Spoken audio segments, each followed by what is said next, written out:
बुलेटिनच्या सुरुवातीलाच महत्त्वाची बातमी आहे। बारसू रिफायनरीवरनं नारायण राणे आक्रमक झालेत। रिफायनरीबद्दल मी पेट्रोलियम मंत्र्यांशी बोलणार आहे। जर कंपनीचा होकार असेल तर रिफायनरी होणारच, कोणाच्याही विरोधाची पर्वा करणार नाही असं नारायण राणेंनी म्हटलंय। तर एकीकडे रिफायनरीला होणारा विरोध, बारसू वासियांचं असलेलं म्हणणं, या सगळ्यावरून यापूर्वीही उद्योग मंत्र्यांनी भाष्य केलेलं होतं। कोणाच्याही विरोधात जाऊन किंवा कुठल्याही नागरिक तिथले जर स्थानिक तयार नसतील तर त्यांच्या विरोधात जाऊन काम होणार नाही असं म्हटलं होतं। मात्र आता बारसू रिफायनरीवरनं नारायण राणे मात्र आक्रमक झाले। अजून काय मी त्याच्याबद्दल कोणाशी बोललो नाही। आता मी संबंधित कंपन्या ज्या आहेत, मी पेट्रोलियम मिनिस्टर आहेत, त्यांच्याशी बोलेन।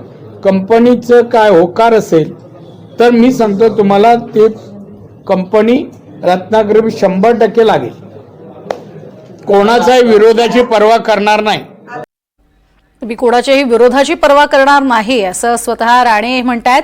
आणि बारसू मधले जे नागरिक या प्रकल्पाला विरोध करतायत त्यावरती त्यांनी भाष्य केलंय। अधिक माहिती या संदर्भातली घेऊयात आमचे प्रतिनिधी राकेश गुडेकर यांच्याकडनं। राकेश, एकीकडे हे वक्तव्य समोर येतंय नारायण राणे यांचं, मात्र बारसू वासियांचा मुद्दा आणि यापूर्वी उद्योग मंत्र्यांनी केलेलं विधान, हे सगळं पाहता नेमकी काय स्थिती आहे? खरंच बारसूमध्ये जे रिफायनरी प्रकल्प येण्यास इच्छुक आहेत ते खरंच इच्छुक आहेत की त्यांनी आता गाशा गुंडाळलेला आहे हे फिक्स झालंय? प्रज्ञा, नक्कीच गेल्या काही दिवसांपासून रिफायनरी प्रकल्पाची चर्चा पुन्हा एकदा सुरू झालेली आहे।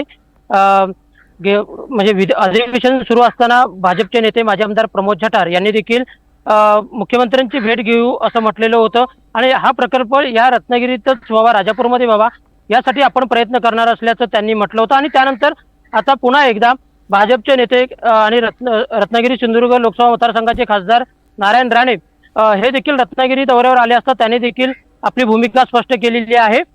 याबाबत आपण पेट्रोलियम मंत्र्यांशी बोलणार असून जर कंपन्यांचा प्रकल्पाला होकार असेल तर या ठिकाणी प्रकल्प नक्की होईल। याबाबत कोणाचाही विरोधला जुमानला जाणार नाही असं देखील त्यांनी स्पष्ट केलेलं आहे। पण दुसरीकडेच महायुतीचाच घटक पक्ष असलेल्या शिवसेनेची, म्हणजे शिंदेच्या शिवसेनेची भूमिका देखील स्पष्ट आहे। त्यांनी देखील राज्याचे उद्योगमंत्री उदय सामंत आहेत, त्याचप्रमाणे राजापूरचे स्थानिक आमदार किरण सामंत आहेत, यांनी देखील स्पष्ट केलेलं आहे की आम्ही लोकांबरोबर आहोत। लोकांना जर प्रकल्प नको असेल तर या ठिकाणी प्रकल्प होणार नाही। कोणत्याही परिस्थितीत या ठिकाणी जोर जबरदस्तीने प्रकल्प राबवला जाणार नाही असं देखील शिवसेनेकडून स्पष्ट करण्यात आलेलं आहे। आणि त्यामुळे एकूणच जर आपण प्रज्ञा पाहायला गेलं तर या प्रकल्पावरून महायुतीतच कुठेतरी संदिग्ध भूमिका असलेल्या पाहायला मिळतात।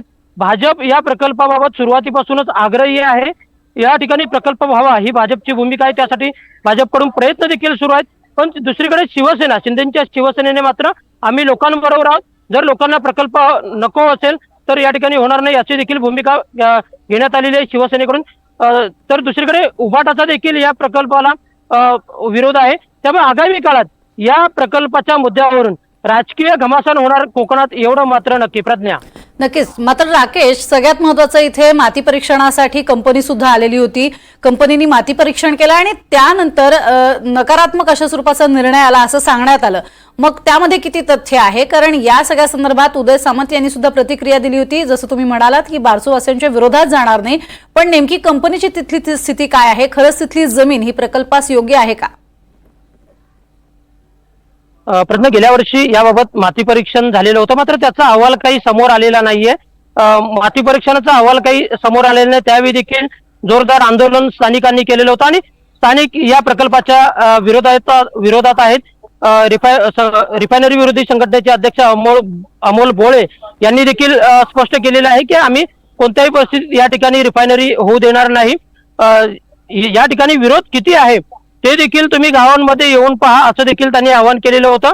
मात्र माती परीक्षणाचा अहवाल नेमका काय आहे तो अद्याप शासनाकडून समोर आलेला नाही, त्यामुळे ते देखील एक कारण गुलदस्त्यात आहे।